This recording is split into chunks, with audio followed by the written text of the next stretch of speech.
Meus alunos aí, bom dia, boa tarde, boa noite. Não sei que horário vocês estão ouvindo isso aí, mas estou gravando mais esse vídeo aí para dar explicação sobre os exemplos resolvidos do livro, para a gente fazer a discussão sobre uma parte do conteúdo aí para ajudar vocês nos estudos. Esse aqui é o exemplo 1.6 da página 26 e 27, que vai falar como medir um coeficiente de transferência de calor em um processo por convecção.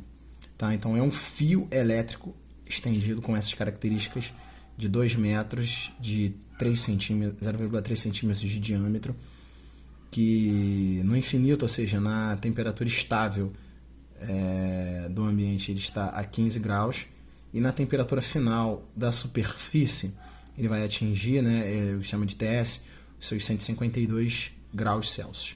A pergunta dele é qual é o valor desse coeficiente de transferência por convecção.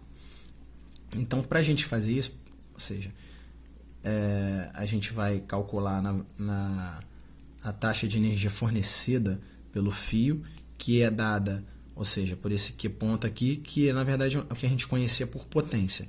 É o produto dos 60 volts, que é fornecido de tensão DDP ao fio, né? A esse sistema, vezes o valor da corrente, que é 1,5 ampere, tá? E aí, nessa situação, o fio, a área do fio, ela vai ser calculada como sendo πdl. Ele, em vez de usar normalmente o raio, ele usa o D, tá?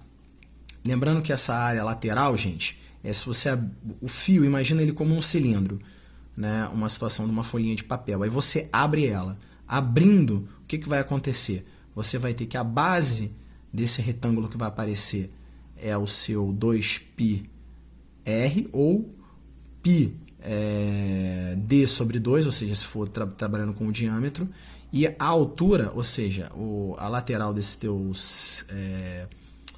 retângulo é esse L aqui, tá bom?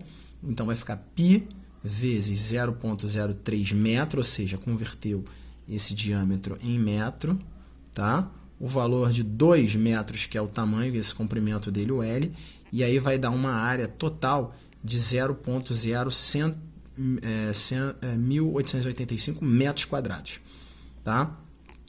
O H, ele é dado pelaquela equação, ou seja, o valor da transferência por convecção é o produto H vezes a área, né? A área da superfície, vezes o delta T de temperatura, ou seja, a temperatura que ele vai atingir a superfície, menos essa temperatura de estabilização, que é a temperatura inicial do objeto antes de ser passada uma corrente nele, antes dele começar a emitir energia.